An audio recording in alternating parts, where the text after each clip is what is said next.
Ahora bien, estas guías son guías que lo que buscan es orientar la forma de trabajar el diseño del espacio público. Y se mantienen, y de alguna manera viene de este mandato, de esta necesidad que levanta el municipio, de buscar herramientas para poder articular, organizar y guiar de mejor manera el trabajo y de alguna manera las distintas acciones sobre el espacio público. En ese sentido se hicieron una serie de guías que son las que se lanzan hoy día.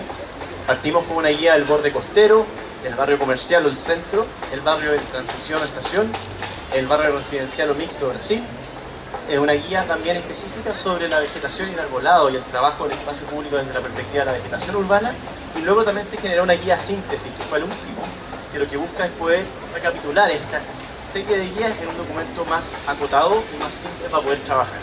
Perdón, y también es importante destacar que esta guía de síntesis lo que busca es justamente entregar criterios para toda la ciudad de Antofagasta, no solamente para estos 4 barrios.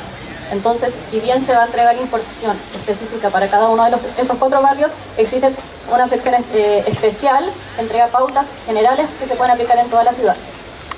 Así, de alguna manera, partiendo desde estos 4 barrios, se trata de construir también herramientas que sirvan para toda la ciudad. Ahora, ¿cuáles son los objetivos de estas guías? Por un lado, orientar la acción de tanto los actores públicos y privados en el diseño, construcción, intervención, operación, de alguna manera el actuar sobre el espacio público de la ciudad. Por otro lado, generar criterios y orientaciones que sirvan para el futuro desarrollo, es decir, cómo queremos avanzar en la ciudad.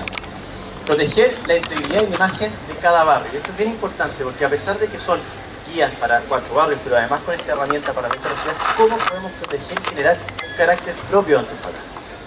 ¿Cómo podemos de alguna manera diseñar una ciudad que sea única? Y sugerir también una gama de soluciones para distintas problemáticas o desafíos que tiene la ciudad.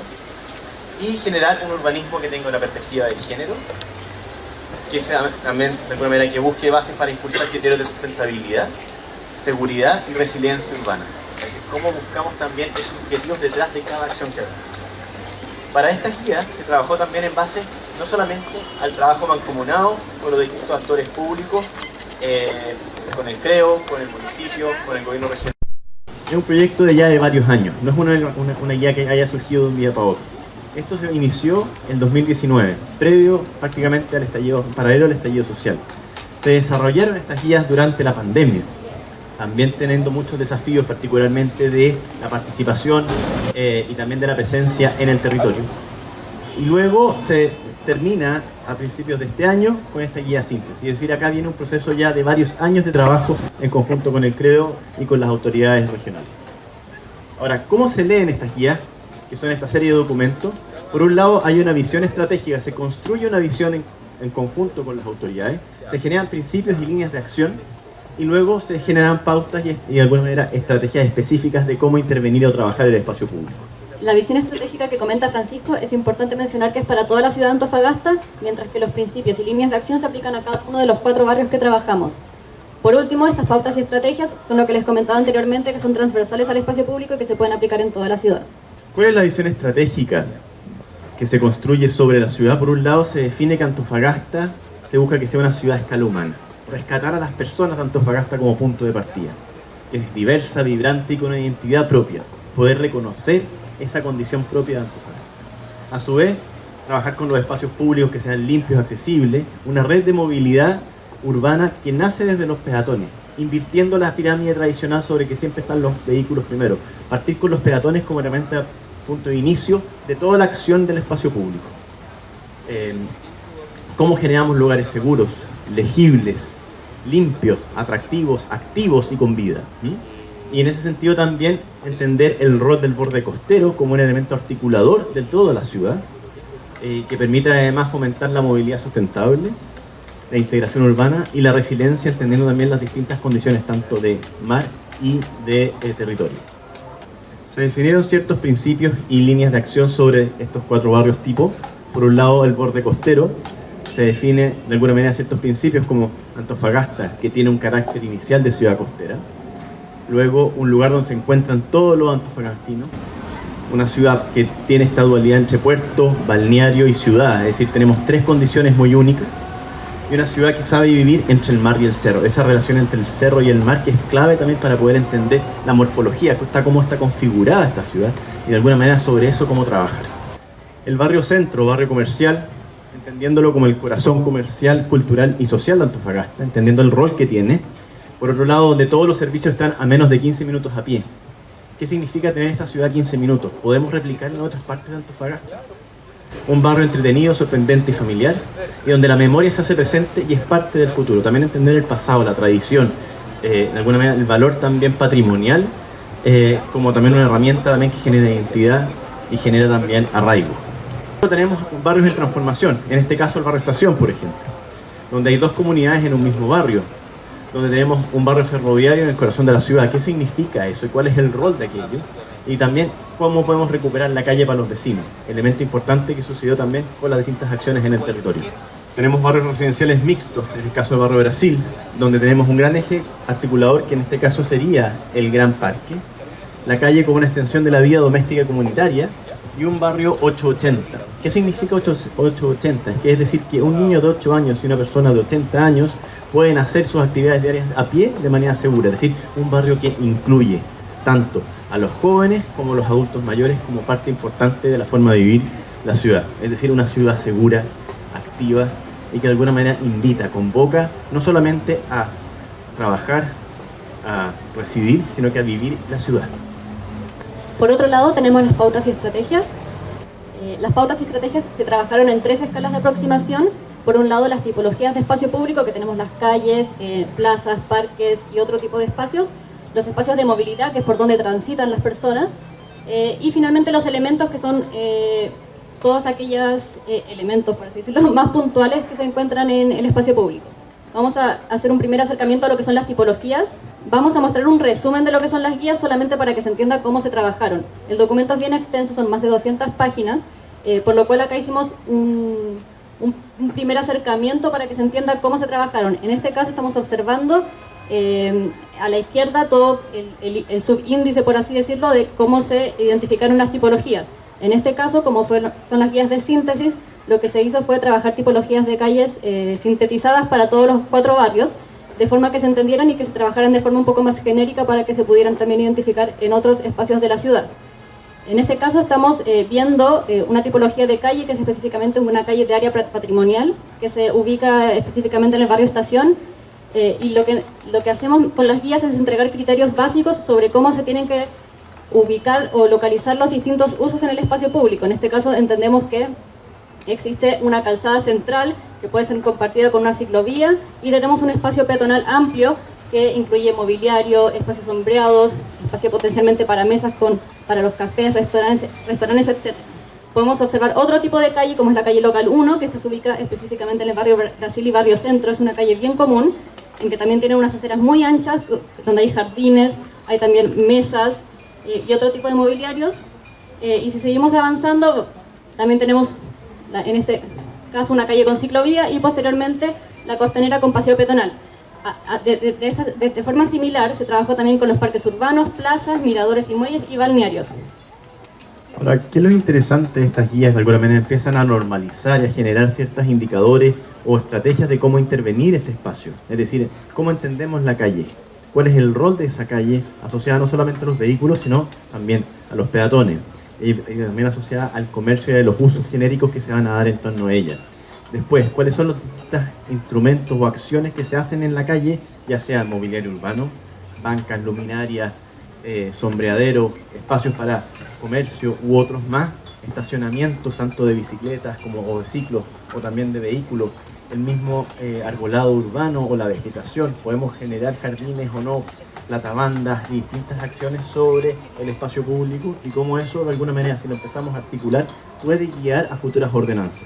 Esto no es una ordenanza, esto no es una regla, esto es una guía de alguna manera de recomendaciones que sirve para que las autoridades y también el mundo tanto público como privado puedan tener unos lineamientos sobre los cuales actuar de forma mancomunada.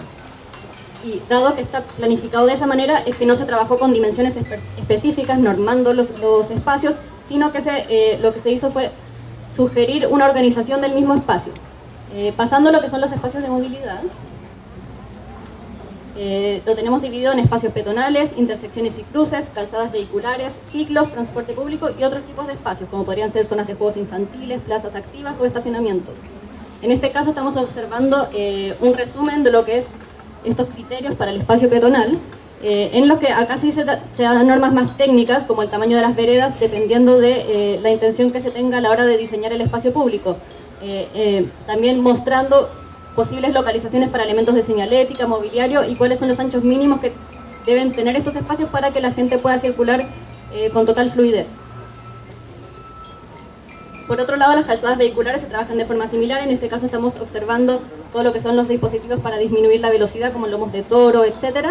Y se trabajó acá, es muy importante señalar, con toda la normativa vigente a nivel nacional, y todo esto se fue recalcando. No se alcanza a ver muy bien acá, pero hay notas a lo largo de todas las guías que hacen referencia a las leyes, ordenanzas, decretos de los cuales proviene la información y que es importante tener en consideración a la hora de diseñar el espacio público. Acá también es interesante cómo empiezan a aparecer nuevas tipologías o tipologías que siempre han existido pero que hemos olvidado, como son, por ejemplo, la continuidad de las aceras, de las veredas sobre la calle. En vez de generar lomo de toro, generar veredas continuas, que esas son en sí de alguna manera el reductor de velocidad. Cómo eso permite también mantener la homogeneidad y la legibilidad del espacio público hacia el peatón por sobre el vehículo. Cómo eso puede ayudar a organizar de mejor manera también el flujo vehicular y asegurar también tanto a los automovilistas como a los transeúntes una ciudad más segura y más clara. Sí, y en ese sentido, a lo largo de toda la guía, siempre lo que se intenta priorizar es la continuidad peatonal, seguida por los ciclos, transporte público y dejando en último lugar los automóviles privados, intentando más que nada que se desincentive el uso y preferir modos de movilidad activos y más sustentables. Acá en este caso estamos viendo un resumen de lo que es el transporte público. Lo otro que también quisimos mostrar en esta diapositiva en particular es que todas estas explicaciones, que son estos diagramas más técnicos que ven, que son pequeños, se acompañan siempre con fotografías de usos recomendables o usos no tan recomendables, para mostrar también con ejemplos concretos qué es lo que se pretende sugerir. Como por ejemplo acá que tenemos el caso de las áreas de juegos infantiles, que justamente lo que se busca guiar, digamos, es potenciar zonas que, no sé, donde puedan estar los padres también para ver a sus hijos jugar, cuáles son los distanciamientos mínimos que tienen que tener por temas de seguridad, los cambios de pavimentos que son sugeribles también para disminuir el riesgo en caso de golpes, y lo anterior se acompaña con algunas fotografías. Acá es interesante entender el rol del espacio público no solamente como un espacio de transacción, es decir, de comercio o de movimiento, sino que también un espacio de estar. Y cómo las plazas, de alguna manera, acá se denominan plazas activas y plazas con juego, pasan a ser un rol relevante dentro del quehacer diario. Es decir, ya la plaza no es solamente el área verde, sino que tiene actividad, tiene programa, donde los juegos de niños pasan a ser un elemento relevante, no solamente porque es un juego, sino porque atrae al niño, y lo que se busca, y esto sigue estándares internacionales, es que ojalá el niño se canse lo más posible para que llegue a la casa a literalmente descansar y no estar activo en la casa. Pero es verdad, esos estándares están normados y se busca. Me tocó por años trabajar fuera de Chile, en Australia particularmente, y el éxito de una plaza era cuán cansados llegaban los niños a la casa, porque con eso uno les da comida y los acuesta y con eso queda el día listo. Suena de perogrullo, pero en verdad es así. Lo que tenemos que buscar dentro de esto es que sean lugares seguros, que tengan vida, que los niños quieran estar, que también se encuentren con los elementos de la naturaleza. Las plazas no tienen por qué ser solamente juegos artificiales, podemos trabajar con rocas, con arena, con distintos tipos de materiales, con los mismos troncos o elementos que se puedan reciclar del mismo lugar, que haya una cierta apropiación y una relación con el entorno asociado también a esas actividades de juego. Por otro lado, llegamos a los elementos, que, bueno, el digamos, subíndice de esta sección es un poco más amplio porque abarca desde superficies y materialidades, materiales propiamente tal, ecología urbana, donde después también tenemos un capítulo especial de vegetación, señalética, que ahí se desagrega en tránsito, en temas de patrimonio, cómo ponerlo en valor, publicidad, iluminación, mobiliario, elementos arquitectónicos y por último arte público. En este caso estamos observando un ejemplo de lo que es una paleta de materiales, que acá no se alcanza a ver muy bien, pero lo que se indica son niveles de protección frente a distintos como eventos climáticos, como podría ser frente a la salinidad del mar y otro tipo de elementos de ese tipo. Acá también es interesante poner el factor humano. Quiero dejar mención de que estas guías se iniciaron en paralelo al estallido social. Y la realidad de la calidad del espacio público, de los materiales en el espacio público, cambiaron entendiendo también la condición de la capacidad de ser antivandálicos o no los distintos materiales. Se vivió en Antofagasta, todos lo vivimos a nivel de Chile, de alguna manera qué sucedió con eso, y de alguna manera entender qué materiales son más apropiados o no, cómo se puede trabajar también desde la seguridad situacional y qué materiales tienen mejor conducta o no ante distintos eventos. Y eso también se incorporó dentro de las guías y sirve como una herramienta también para poder tomar decisiones sobre qué materialidad implementar, ya sea en los pavimentos, en las soleras, en los distintos objetos urbanos, en las bancas, en distintas condiciones que todos necesitamos el día y que tienen que tener buena conducta con el clima, tienen que tener buena conducta con nosotros como ciudadanos y además entregar ojalá esa calidad de vida que todos queremos, es decir, y que mantenga la identidad de Antofagasta.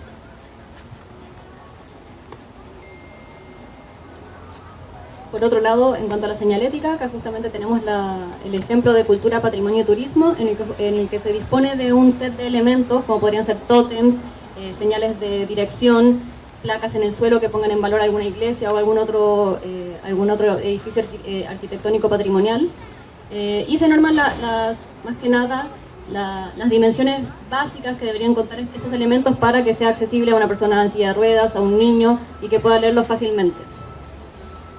En este caso también es interesante destacar el rol que cumple la señalética no solamente para poder navegar la ciudad, es decir, para poder movernos, sino que también para poner en valor elementos de la ciudad. En este caso, elementos patrimoniales, la historia y cultura del lugar, no solo para los residentes, sino también para los turistas, entendiendo también la oportunidad que tiene Antofagasta de una ciudad que no solamente de residencia, sino que también una ciudad que tiene una vocación turística asociada de alguna manera a los distintos atributos que tiene tanto de costa y también de todas las condiciones locales. Por otro lado, el mobiliario urbano, se revisaron elementos como los asientos, bicicleteros, basureros, bebederos, mobiliario activo que corresponde a las máquinas para hacer ejercicio, dispensadores de sanitización de manos, que fue algo que surgió durante la pandemia, y las electrolineras, que son dispositivos para cargar los vehículos eléctricos, pensando más en el futuro cuando se normalicen estos usos.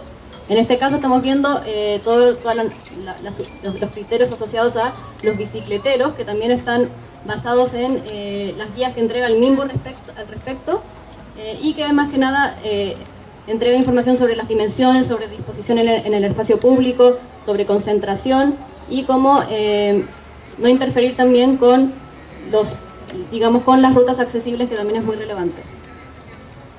Y acá nos enfrentamos también a las dinámicas de la vida de la ciudad, como un sistema de guías como este no es algo que es estático, sino que es dinámico. Tiene que tener la capacidad de ir incorporando nuevas variables durante el proceso del tiempo. Como mencionaba Florencia, por ejemplo, apareció todo un subcapítulo sobre los elementos de dispensadores de sanitización. Eso en 2019 nadie se lo hubiera ocurrido. Hoy día ya todos lo hacen. Mi hija, que tiene 4 años, donde va, pone las manos primero para que le limpien las manos. Es decir, está dentro de una cultura y eso se va construyendo y las ciudades son dinámicas y tenemos que entender que también tenemos que tener condiciones de cómo eso pasa a ser una herramienta dentro del espacio público, dentro del diseño. También aparece otra variable que vamos a profundizar un poco más con los elementos arquitectónicos, la construcción de sombra, que es una variable clave en Antofagasta. Es decir, cómo podemos generar sombra, dado que las condiciones climáticas son muy óptimas, pero sí tenemos que tener resguardo de la radiación solar. Lo que les comentaba Francisco, en este caso tenemos los elementos arquitectónicos asociados a los sombreaderos o pérgolas, en el que se especifican los tipos de materiales o los porcentajes de sombra que deberían estar proveyendo los sombreaderos o pérgolas, y cómo se deberían disponer en el espacio público, específicamente en plazas, parques o lugares más amplios donde se permita tener este tipo de elementos. Por otro lado, tenemos la vegetación urbana que les comentaba anteriormente, que básicamente se divide en árboles, arbustos, herbáceas, suculentas y cactáceas y cubrasuelos. Cada uno de estos como subcapítulos se trabajó mediante fichas técnicas asociadas a cada una de las especies que se eligieron. Y acá también quiero destacar también el trabajo no solo del gobierno regional del municipio de Creo, sino que también de CONAF, que fue un actor relevante en el trabajo y la definición de esta paleta vegetal, porque acá uno puede decir cuáles son las mejores especies para un lugar, pero tiene que ser desde el lugar también, con la experiencia de qué es lo que funciona y no funciona. Porque la teoría puede andar muy bien, pero la práctica tiene un rol clave acá. Entonces entender de alguna manera que esa paleta vegetal se construyó en conjunto con los distintos actores locales, de manera de poder definir de alguna manera una paleta no solamente interesante, atractiva, sino que es factible para la ciudad. Entonces, tenemos en primer lugar los árboles, acá tenemos un ejemplo de 4. Estas fichas técnicas se trabajaron primero indicando si el árbol, o la especie correspondía a un árbol nativo o introducido. En este caso tenemos 2 nativos a la izquierda, 2 introducidos a la derecha, que son casos que han funcionado bien en la ciudad. Y las fichas técnicas indican información como el tamaño, la frecuencia de riego, el tamaño de copa, el tamaño de tronco, y otro tipo de informaciones que son relevantes a la hora de plantar uno de estos árboles y las mantenciones que hay que tener posteriormente.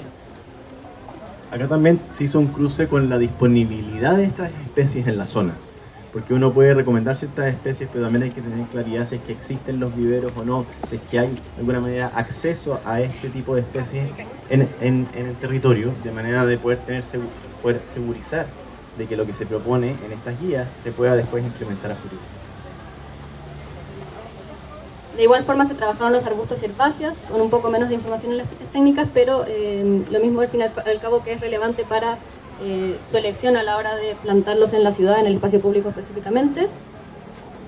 Acá también es importante entender también no solamente la especie, su capacidad, su tamaño, su capacidad de consumo hídrico, es decir, buscando que sea una vegetación esclerófila o de muy bajo consumo, sino que también entender la floración, es decir, cuándo está activo esto, cuándo se convierte en un evento la vegetación urbana, y también las capacidades ecológicas no solamente de la especie, sino que también de generar hábitat, tanto para distintos insectos como también aves u otros animales. Aprovechando que se paseó por ahí Cachupín entre medio.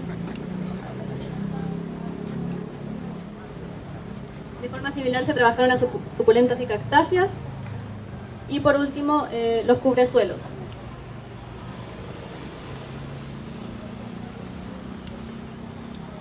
Ahora bien, ¿de qué sirven estas guías? Acá pasamos un barrido bastante express, por unas guías que son bastante más complejas y contundentes. Están todas disponibles, descargables. Pero ¿para qué sirve esto? ¿Para qué sirve este trabajo y cuál es el sentido de eso? Por un lado, entender de que estas guías son una herramienta. Lo que se genera acá es lo que estamos entregando hoy día y se va a disponibilizar, es una caja de herramientas. Pero las herramientas no sirven de nada si no se ocupan. Pueden estar muy bien, en muy buen estado, pueden ser las mejores herramientas del mundo o las peores, pero solamente sabemos si funcionan una vez que se implementan.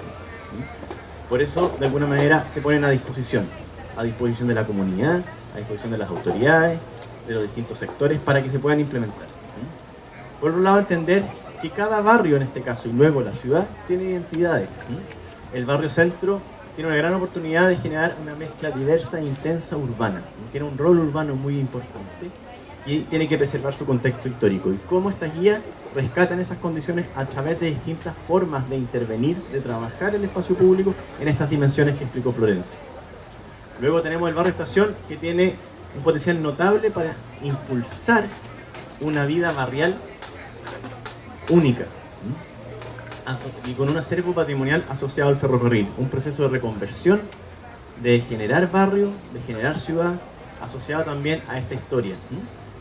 El barrio Brasil como un barrio memorable y familiar, que además tiene un eje conductor que es el parque, elemento de alguna manera que lo trasciende y que genera un carácter mixto, donde no solamente hay residencias, sino que hay comercio, hay trabajo, es decir, distintas actividades en un mismo lugar, y eso lo hace muy rico.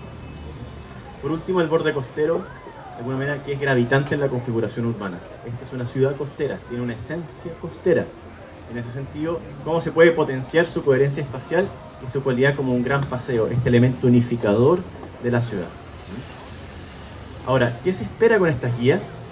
Es que sea un instrumento vivo. Estas herramientas están a la disposición para que se puedan trabajar, para que se implementen no solo en estos barrios, sino que estos barrios como punto de partida para el resto de la ciudad, sino que además sean revisadas y actualizadas de forma regular. Es decir, queremos que las herramientas se ocupen, ojalá se empiecen a gastar que ese mismo gasto permita hacer mejoras y de alguna manera mejorando lo que sea un instrumento vivo de la comunidad y de las autoridades, para que la ciudad de alguna manera tenga formas de trabajar conjuntas, mancomunadas, ordenadas, y que cada acción, ya sea pequeña, de un pequeño locatario, de las autoridades municipales cuando hagan de alguna manera su ordenanza o distintas acciones, del mismo creo cuando intervenga dentro de la visión que tiene por plan maestro, vamos todos sumando hacia lo mismo, vamos creando de alguna manera cada paso que demos sea un paso que sume y no reste de las cosas que hagamos todo el resto. Entonces, esto tiene una visión comunitaria. Y las guías solamente sirven no como un lindo documento guardado en un escritorio, sino como una herramienta viva. Y para eso tenemos el desafío todos, los distintos profesionales, los distintos ciudadanos, en ocupar estas herramientas para hacer una mejor ciudad. Así que, muchas gracias. Gracias. Y no sé si hay preguntas. No sé cómo funcionan las preguntas. ¿Cómo se hace? Eso.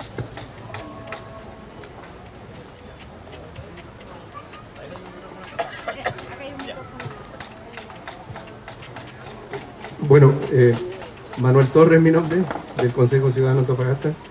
Anoté varias preguntas en realidad. No sé si las puedo decir todas, pero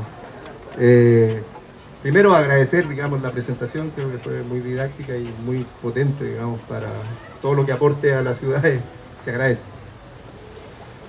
La primera tiene que ver con digamos, el concepto que capté de 80-80. Que es un anhelo, yo creo, en toda ciudad, digamos. El punto es cómo eso se materializa, porque hoy día, digamos, pedirle a un niño que camine tranquilo por la ciudad ya desde la tarde, y más a un adulto, digamos, a cualquier hora, diría que es impensable. Entonces, ahí está la primera pregunta, o sea, ¿cómo materializamos? O sea, porque tiene que haber algo o bastante más adicional para que esto se haga realidad. La segunda pregunta es cómo se legitima por toda la ciudadanía esta guía, digamos. Por lo tanto, yo no he estado participando, lamentablemente, digamos, en este desarrollo, pero la pregunta es cuántos líderes sociales, cuántos gremiales, actores relevantes, academia, personas naturales han participado, de modo tal que uno diga, sí, esto tiene legitimidad, digamos, ciudadana o a nivel ciudad. Y otro que me parece fundamental es cómo está garantizado el compromiso formal de la municipalidad y del gobierno regional con este trabajo, ¿ya? Porque una cosa es decir, sí, estamos, pero no sé si hay alguien hoy día acá del gobierno regional, de la municipalidad, que uno pudiera decir sí hay un compromiso real, ¿ya? Porque a la hora de los que hubo, digamos, para que esto se materializa, tiene que haber compromiso real. Y las cosas tienen que irse formalizando, al menos un documento, sí, yo estoy acá, estoy participando, estoy trabajando. Y ahí, digamos, la pregunta es, ¿cuál ha sido el trabajo real que ha tenido la municipalidad y el gobierno regional en el desarrollo de esta guía? Si ha sido potente, bien, porque ahí obviamente se siente parte del éxito de lo que pueda resultar de esto. Y la última, digamos, si la actual propuesta de nueva constitución se alinea y potencia las guías que ustedes han desarrollado para Antofagasta. Muchas gracias por todos sus comentarios y preguntas. Para partir, una ciudad 880 es un anhelo, es una expectativa. Ahora, hay distintas herramientas para poder implementar eso. ¿Qué significa 880? Que un niño de 8 años y una persona de 80 años puedan, de alguna manera, desenvolverse libremente y tranquilamente. Y esto es un concepto que nace desde Colombia. Es súper interesante, producto de todo lo que ha hecho Colombia para poder mejorar sus ciudades. Parece. Y la pregunta es, bueno, ¿dónde está esa condición? Yo mandaría a mi hijo de 8 años a caminar solo por la ciudad. ¿Cuáles son las condiciones que me permitirían estar seguro, por un lado? ¿Cómo le damos seguridad situacional? Y eso va asociado a variables sociales, pero desde la perspectiva urbana, a cómo se configura ese espacio público, a que no llegue a por ejemplo, una vereda y no sepa si es que puede parar o tiene que seguir caminando, qué sucede con la calle, qué sucede con los distintos vehículos, las personas, los campos de vista, distintas condiciones de seguridad situacional. Eso mismo aplica también a si vamos a una persona de tercera edad, cómo le damos seguridad a él que él pueda tener una legibilidad, qué sucede, por ejemplo, con las veredas que están descalzadas y son fáciles para tropezarse, o el cambio de materialidad, cuando tenemos una vereda y luego tenemos un tierral. Todas esas condiciones de alguna manera generan inseguridad tanto a nivel de moverse, pero también a distintas variables. Eso es más que nada una expectativa. No se puede asegurar, pero hay distintas herramientas desde la perspectiva del diseño urbano que permiten llegar a una ciudad de ese tipo. Y esta guía recoge esos distintos lineamientos y los trata de llevar al plano de Antofagasta, es decir, cómo podemos implementarlo en Antofagasta. A través de, como bien explicaba Rencia, hay 800 distintas versiones de acciones sobre qué tipo de vereda, el tamaño, la materialidad, el distanciamiento, la llegada a las veredas. Son guías súper prácticas en ese sentido. Son como guías de hágalo usted mismo, pero de ciudad. Ahora bien, desde la perspectiva de la participación, este tenía un proceso de participación, bueno, si ustedes ven, duró más de 2 años el proyecto. Se constituyó una mesa de trabajo con el municipio, con el gobierno regional, liderada por CREO en este caso, y en el cual se configuró todo un equipo de trabajo en conjunto. Hubo de alguna manera ahí un compromiso por parte de las distintas autoridades. No logramos el nivel de participación que hubiéramos querido y esto se debe a la pandemia. Y acá hay que hacer de todas maneras ahí una aclaración, porque no se pudo hacer las distintas participaciones o cabildos que se querían hacer públicos porque no lo permitió de alguna manera las condiciones de seguridad sanitaria. No obstante, a través del CREO se buscó de poder generar la mayor participación, pero desde herramientas más digitales en este caso, no presenciales, como es mucho más directo, más humano. No se pudo dar, pero bueno, fue parte de lo que tuvimos que aprender a hacer en un proceso de alguna manera de pandemia a nivel mundial. El compromiso, como bien mencionaba, estaba relacionado con la participación. De alguna manera, esto es una solicitud directa que hace el municipio del CREO. O sea, el municipio tenía una necesidad y el municipio fue un actor muy importante dentro de este camino. Ahora, la pregunta es cómo toma esto y sigue hacia adelante, de alguna manera, cómo se implementa. Y las herramientas para implementar esto son múltiples. Por un lado, bueno, de alguna manera el CREO con su plan maestro, que es una visión de la ciudad que se va a presentar hoy día, así que están todos invitados un rato más. Aprovecho para pasar el comercial a las 6 creo que, ¿no? Así, no me equivoqué en la hora. A las 5 me están diciendo por atrás. Me equivoqué entonces. Y a su vez, la bajada más directa sería a través de ordenanzas municipales, que lo que permite la ordenanza es poder regir distintas acciones en el territorio. Pero no solo queda ahí, también queda la articulación con los distintos actores, Servio, Ceremi, Mimbus, MOP, etc. Cuando se realicen, por ejemplo, un mejoramiento de calzadas, que se implementen estas lógicas. Y así sucesivamente para ir construyendo una mejor ciudad y una ciudad de parches. Uno de los grandes problemas que tenemos en Chile es que mucha de nuestra forma de hacer ciudades es a través de parches. Lo discutíamos hoy día en la mañana con alumnos de la escuela en Bonilla. Que ellos hablan de que algunas de las puras soluciones puntuales, pero no hay una mirada integral. Acá la idea es que aunque haya soluciones puntuales, en conjunto vayan sumando y no se vayan restando. Porque somos buenos para hacernos tropiezos, para hacernos zancadillas propiamente. Acá la idea de estas guías, idealmente, es que sirvan para poder guiar que las acciones en su sumatoria no sumen uno más uno, no sean 2, ojalá sean 4 o 6, es decir, que sumen más. Muchas gracias. ¿Alguna otra consulta del público? Vamos a darle el micrófono. Muchas gracias.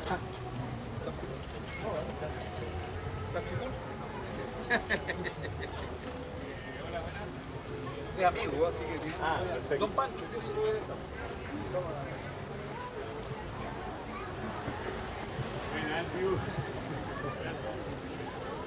Hola, buenas tardes. Mi nombre es Francisco Galvez. Yo soy director de tienda y escuela de Ser Padán. Bueno, participé durante los 2 años en este proceso. Formo parte desde un principio como usuario del borde costero y como representante de los usuarios del borde costero también.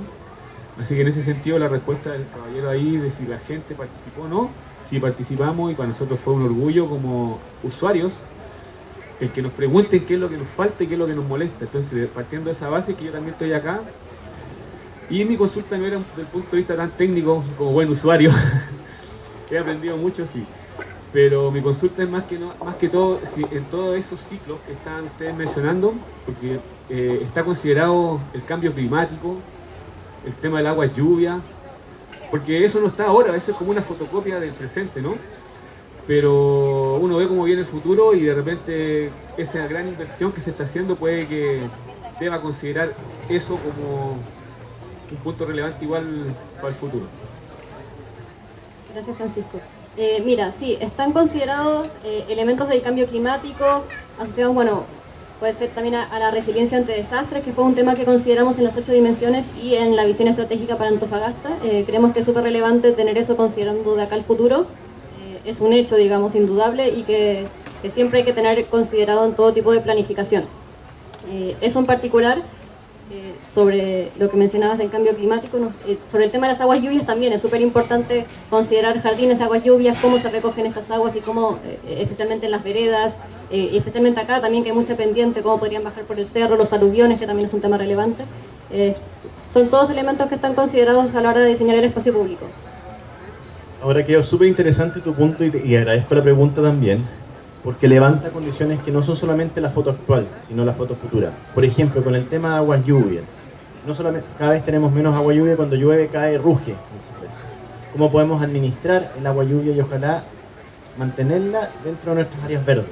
Y eso es súper simple, es por ejemplo cortando soleras, que es que deje que el agua lluvia, cuando pocas veces que caiga, no se vaya a un alcantarillado, sino que ojalá se vaya al suelo natural.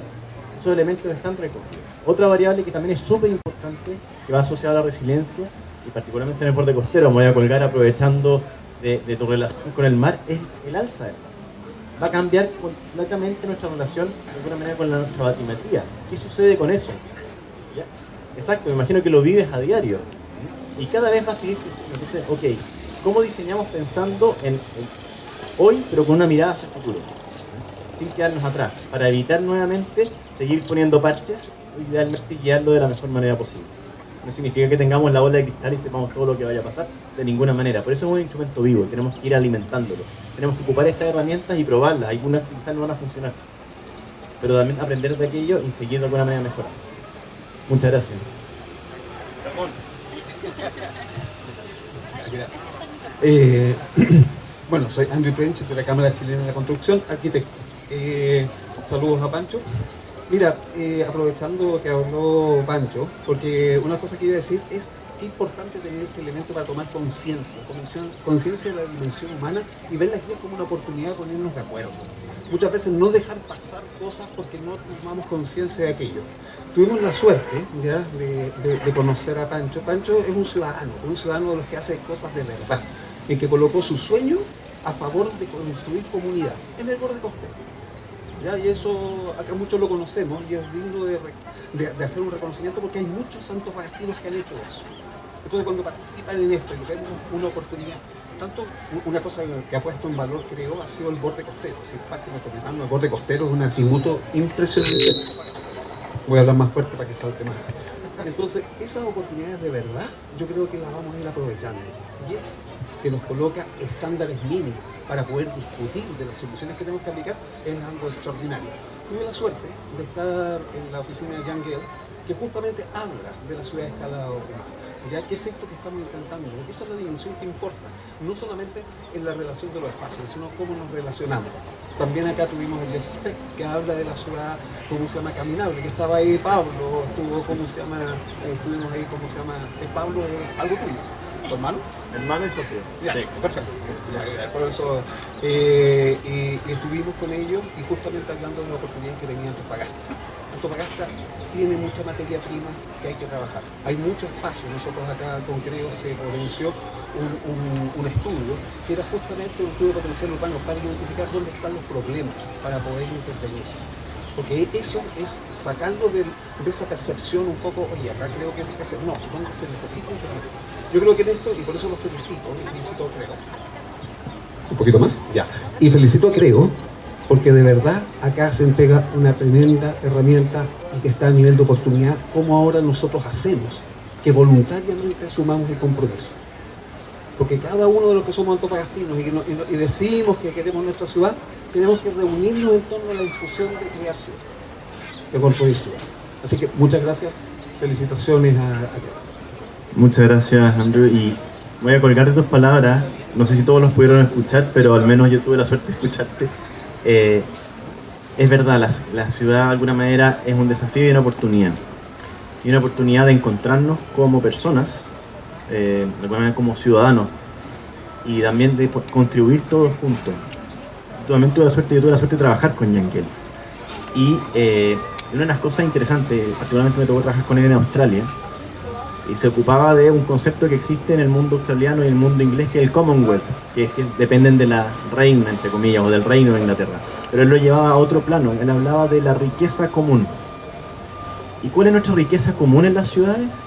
Es el espacio entre lo construido, es decir, el espacio público, el dominio público.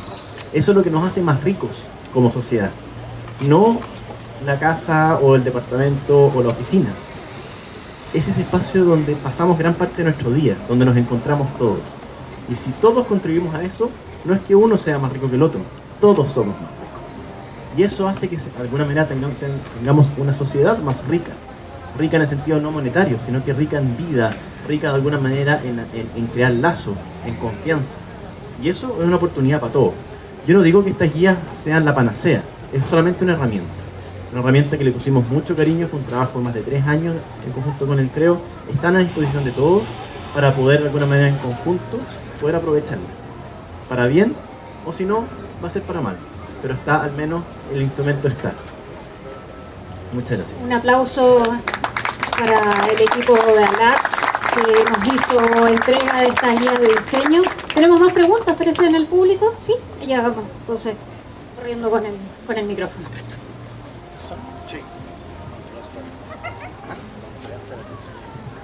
Aló. Hola, buenas. Bueno, me presento, mi nombre es Eduardo, del programa Quiero mi barrio, del cargado urbano, en este caso, profesional urbano, del barrio Chuquicamata, uno de los sectores donde estaba la tipología de... bueno, mi consulta un poco, tomando esta cita que dijiste, de que la ciudad es un desafío y también en estos casos una oportunidad.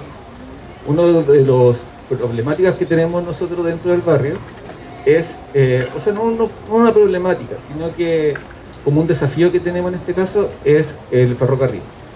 Si bien los patios del ferrocarril, para ser un poquito más específicos, son elementos que si bien en su historia en la ciudad tienen como una conectividad y una historia de formar un poco la ciudad, en la actualidad cumple un papel como de segregador de espacio, de una fractura dentro de la ciudad en la actualidad. Entonces mi consulta es si se considera dentro de esta guía una forma de impulsar la vida barrial en torno a esta condición de segregación que puede generar la línea del ferrocarril, o los patios del ferrocarril en el caso de nosotros. Gracias por la pregunta.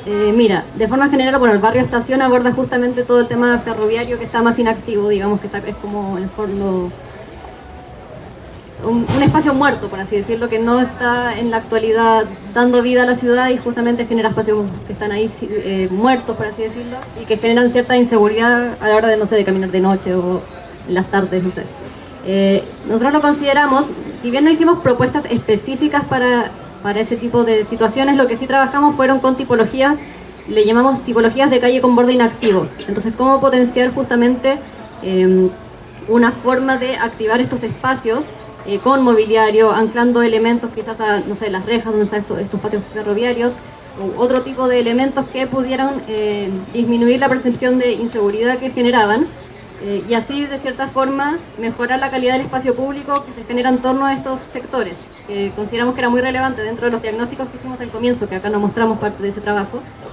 Justamente entendíamos que el patio ferroviario en muchas ocasiones generaba una división en el territorio, y generaba justamente en el barrio Estación estas dos comunidades separadas que no se identifican para nada.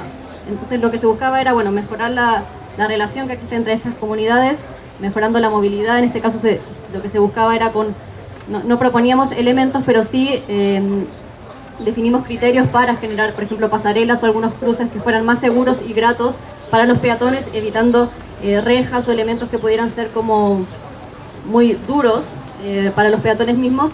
Y justamente en los bordes mismos de los patios ferroviarios, cómo intervenirlos para mejorar la calidad visual y la percepción. En esa línea, y yo creo que es un desafío gigante a donde están, como felicito que Quiero mi barrio esté trabajando en esa zona. Entender de alguna manera estas barreras muchas veces como soporte de expresiones culturales, soporte de distintas opciones de actividad, y a su vez también buscar las maneras de generar el cruce, el atravieso, y que eso, y acá voy a ocupar un concepto de Pablo, mi socio y hermano, no una pasarela, idealmente una plazarela. Es decir, cómo generamos un atravieso que sea memorable, que sea seguro y que genere un lugar. Porque muchas veces las pasarelas pueden ser muy eficientes en cruzar, pero al final son tan peligrosas que pasan a ser otro pasivo más dentro de la ciudad. Muchas gracias. Tenemos ahí una última pregunta. Araceli, ¿alguien más? Araceli primero. Hola, buenas tardes. Mi nombre es Araceli Marín, yo soy presidenta de la Corporación Cultam y también soy parte del Consejo Ciudadano de Antofagasta. La verdad es que sumando un poco lo que dice Manuel y también lo que dice Pancho, a nosotros nos preocupa muchísimo que todo este tipo de guías tienen un alto índice técnico, ¿ya? Y a mí me parece que no es la respuesta adecuada, es que vamos a considerar en todos estos aspectos el cambio climático. Creo que es el punto de partida de la planificación. Dado que zonas como la nuestra, desérticas y costeras, son las que sufren los efectos del cambio climático más profundo. En ese contexto, cuando hablamos de usar elementos constructivos para las aceras, por ejemplo, tenemos Antofagasta llena de aceras de cemento.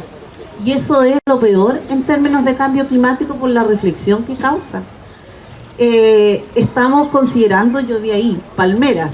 Y CONAF puede decir que sí, efectivamente las palmeras es un arbusto introducido que requiere los 2 primeros años agua y después se puede mantener de las napas subterráneas. Más encima no da sombra. Las palmeras no dan sombra. Nosotros necesitamos sombra. Antiguamente, mi pregunta efectivamente es si esas guías tienen alguna sugerencia ciudadana. Desde la perspectiva que, por ejemplo, antiguamente en Antofagasta, todas las personas plantaban un arbolito afuera de su casa. Todos. Y usted pasa por cada Adamson y todo el mundo dice, ¡uy, qué bonita esta calle! Me encanta pasar por acá, tiene tantos árboles, la arboleda. Eso fue producto de una ordenanza muy antigua en que todos teníamos que plantar un árbol y entonces cuidarlo. Y allí no hay ni una palmera. Hay solamente pimientos que son nuestros, hay chañares y hay átripes. No hay palmeras. ¿Por qué? Porque esos árboles crecen aquí y dan sombra. Y permiten que la flora y la fauna que nosotros tenemos acá sea acogida. Entonces, ¿hay algún tipo en estas guías que ustedes plantean, más allá del tecnicismo, de qué es lo que le vamos a poner, es qué yo, ciudadana común y corriente, puedo aportar en términos de que no voy a esperar que el gobierno haga o ejecute cosas, sino que qué puedo hacer yo en términos puntuales cada día para mejorar eso? Muchas gracias por su consulta y pregunta y comentario. De verdad que concuerdo con usted en que la condición de cambio climático no es un post, sino que es una base sobre la cual también se trabajaron.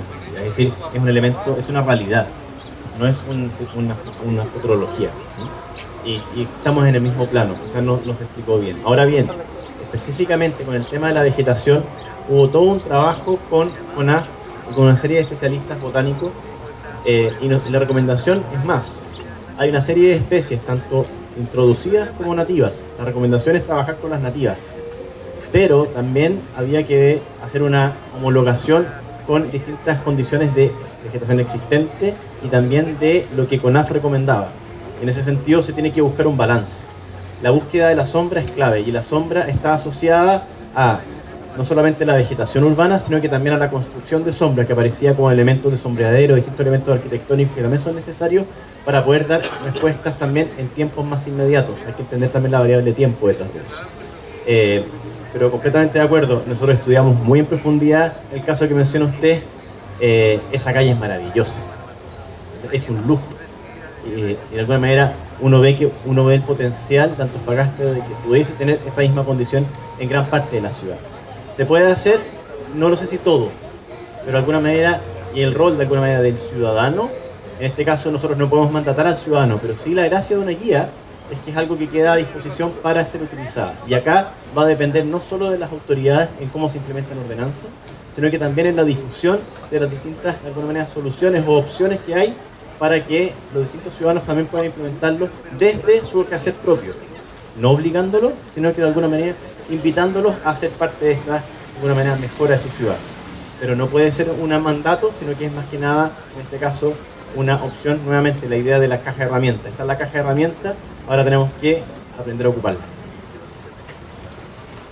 La última... Perdón, otra cosita pequeña sobre eso. También, digamos, esta selección de especies vegetales que está a disposición es un catálogo completo de especies. Si esto lo empezamos a cruzar con los otros criterios que vienen en los capítulos anteriores, como por ejemplo en las áreas verdes, se especifica que al menos un 30% de las áreas verdes tiene que tener un espacio sombreado, sea con árboles nativos, por ejemplo, o con sombreaderos. Entonces es importante también que estamos considerando que al cruzar las informaciones y superponerlas, se empiezan a generar otro tipo de criterios que sí están enfocados en el cambio climático u otro tipo de dimensiones en particular.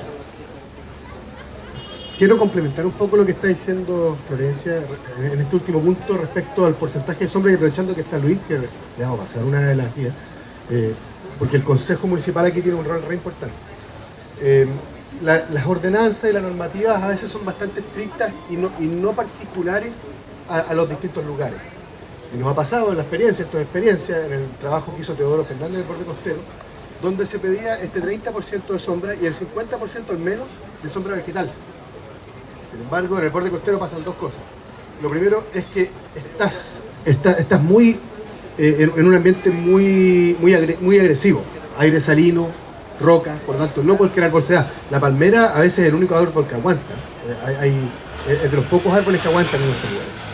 Y ahí quizás también hay que revisar la norma para ver cuánto porcentaje efectivamente tiene que ser vegetal y cuánto puede ser construido en lugares donde definitivamente es artificial plantar un árbol. Son árboles donde hay medio metro de tierra y después llega a la roca, es muy difícil que agarre, o es muy difícil que crezca, probablemente va a crecer como un arbustito, pero no mucho más, y cuando crece como un arbusto, en verdad lo que hace es tapar la vista, no dar sombra, por lo tanto se transforma en un elemento peligroso. Esas particularidades creo que son re importantes. Y a una pregunta que hacía Manuel recién, es muy importante que esté Luis acá. Este trabajo se hizo desde el municipio, pero ahí luego los concejales son quienes tienen la facultad para fiscalizar y empujar también a la misma administración a llevar a cabo las acciones que ellos mismos proponen. Esto, como decía Francisco, no es una ordenanza, esto no es ley. Sin embargo, son recomendaciones, son buenas recomendaciones sobre el buen uso del espacio y el buen uso de los elementos, entendiendo un cruce de distintos factores y una propuesta bastante clara respecto a, por ejemplo, el tema del arbolado, donde CONAF hizo sus apreciaciones medio ambiente en la municipalidad, que tiene mucha experiencia. Ellos han trabajado prueba y error durante los últimos 20 años, Francisco González, Ramón Ibarra del Estado ahí trabajando, por lo tanto es un trabajo súper importante y creemos que es muy valioso esta guía porque ayuda, facilita un poco la pega. Así que eso quería complementar. ¿Había otra pregunta?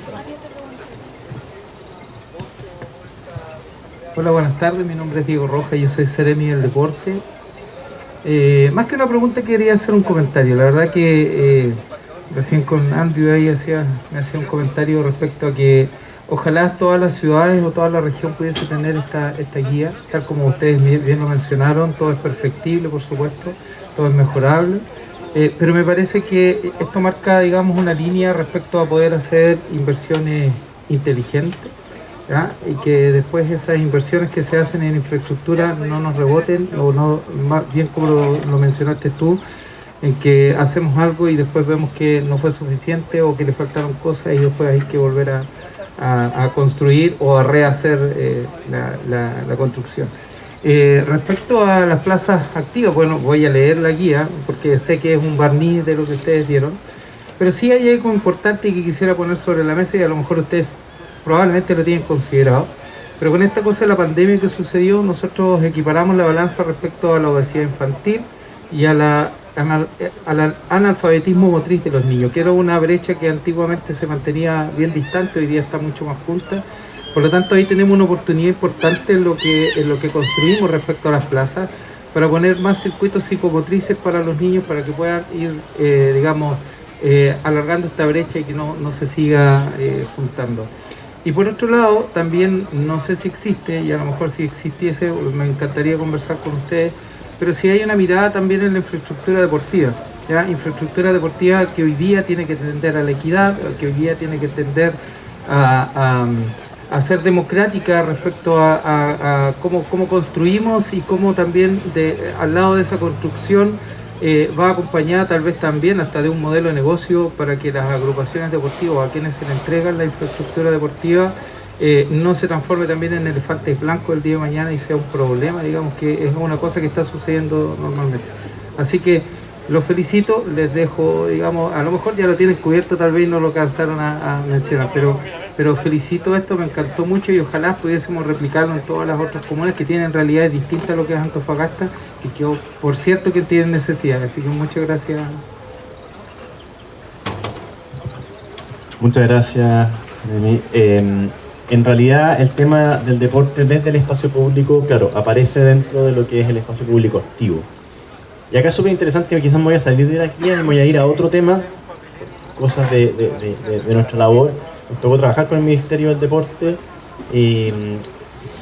sobre un estudio de accesibilidad a los equipamientos deportivos. Y se hizo a nivel de todo Chile para entender dónde estaba el equipamiento deportivo, qué tipo de servicios entregaba y a qué público de alguna manera dotaba y dónde habían vacíos o había superávit en algunos casos, o quizás había cierto equipamiento deportivo que no era atingente al público. Centros de alto rendimiento en zonas donde puede haber puro adulto mayor, por poner un ejemplo medio absurdo. Pero ese tipo de condiciones. Y es bien interesante porque aparece otra variable que también hemos estudiado, que es el rol del espacio público en el deporte. Ya no solamente el deporte asociado a una infraestructura deportiva per se, sino que como el deporte recreativo, que es el que más ha crecido de alguna manera en los últimos años, también puede tener un rol en el espacio público. Como el espacio público puede de alguna manera gatillar ese proceso de aprendizaje psicomotriz, puede de alguna manera incentivar el deporte, ya sea a través de los ciclos o de alguna manera la multimodalidad de movimiento, pero también dentro de estas actividades en la plaza. Y no solamente la clásica máquina de ciclo que es de bicicleta o de deportiva que se puso mucho de moda hace unos años atrás, sino que cómo generamos espacios de calistenia, de crossfit, de entrenamiento de alguna manera funcional, o también el juego, y esto lo hemos estudiado bastante nosotros por otros proyectos, cómo desde los 0 a los 3 años hay un cierto tipo de equipamiento de juego de niños, pero que además incentiva la movilidad luego de 3 a 5, de 5 a 7 y luego niños de alguna manera más grandes. Y cómo de alguna manera también se pueden empezar a generar habilidades y destrezas y desafíos a esa pequeña juventud para gatillarla sobre elementos deportivos. Todo eso, no todo eso está reflejado en las guías, lo dejaré en claro, pero sí la variable de alguna manera del rol del espacio público en el equipamiento de alguna manera activo, pero hay un universo mucho más amplio que trabajar y el rol del deporte de alguna manera en la sanidad mental, de alguna manera en la obesidad, como mencionaba usted, y en múltiples variables que ayudan también a generar mejores ciudadanos al final, más integrados con el entorno. Así que, Lai, feliz conversamos después. ¿Tenemos otra pregunta?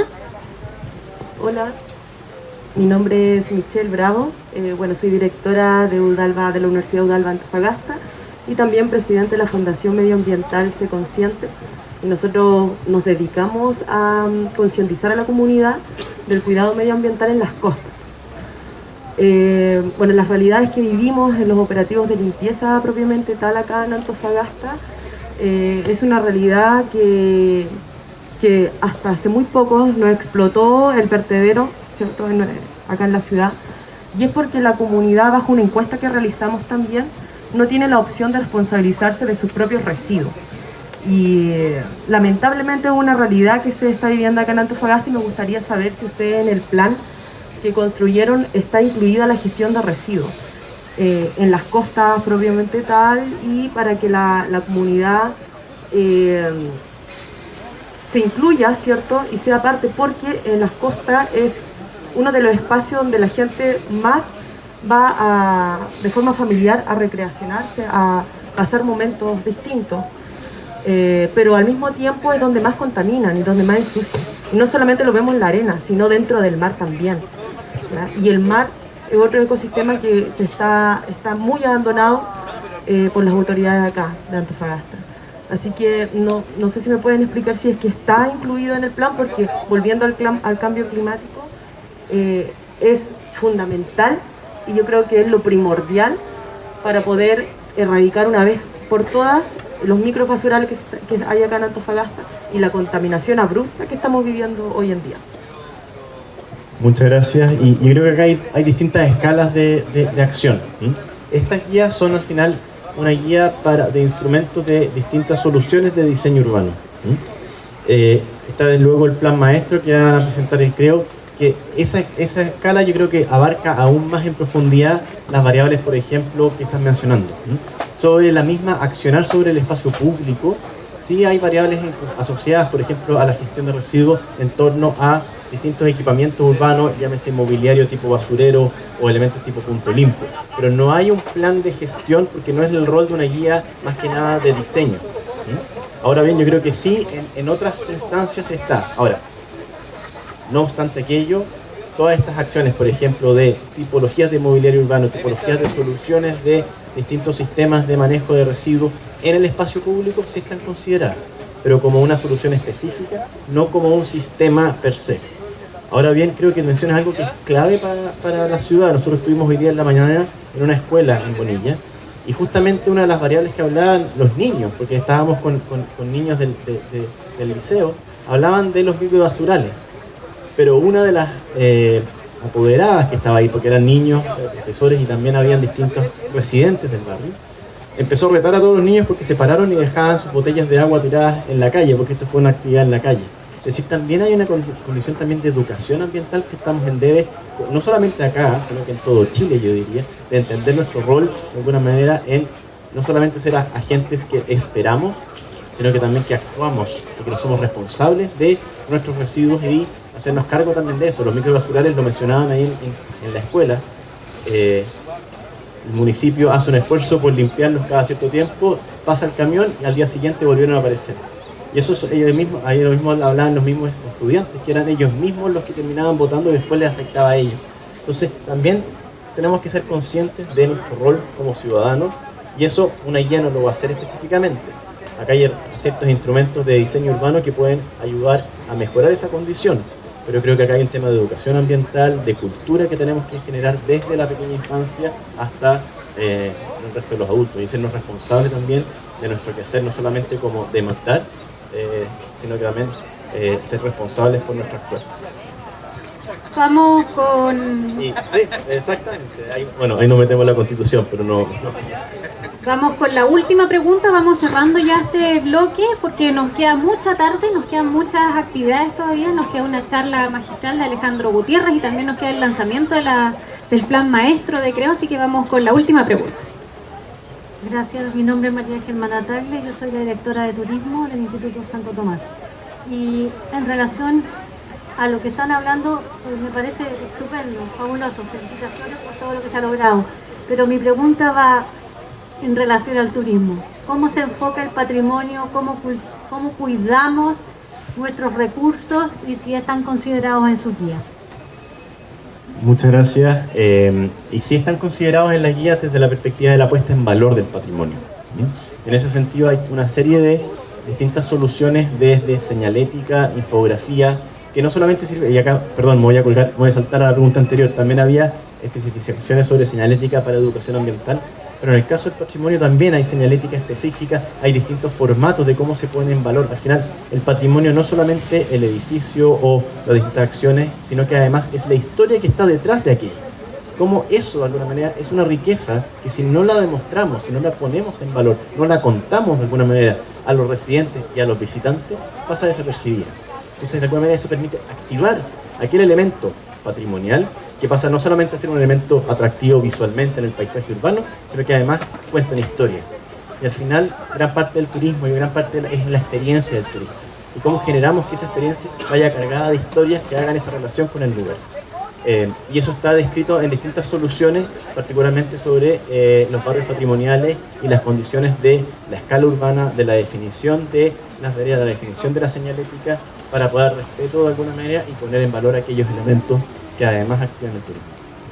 Damos un tremendo aplauso al equipo de Alar Partners, a Florencia y a Francisco, que nos han encantado, también nos han enseñado a través de estas guías de diseño urbano. También les damos las gracias al público por haber participado activamente e invitamos al concejal Luis Aguilera a pasar adelante y al seremi Diego Rojas a pasar adelante. Les vamos a hacer entrega simbólica de unas guías de diseño. El director ejecutivo de Creo Antofagasta va a hacer la entrega de estas guías.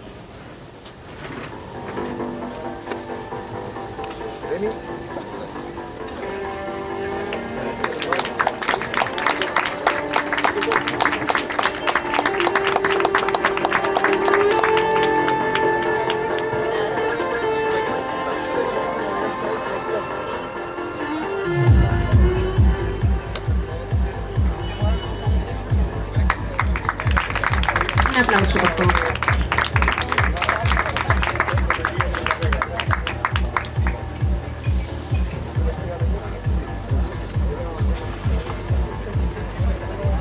Y así estamos dando término a esta charla de la presentación, el lanzamiento de las guías de diseño.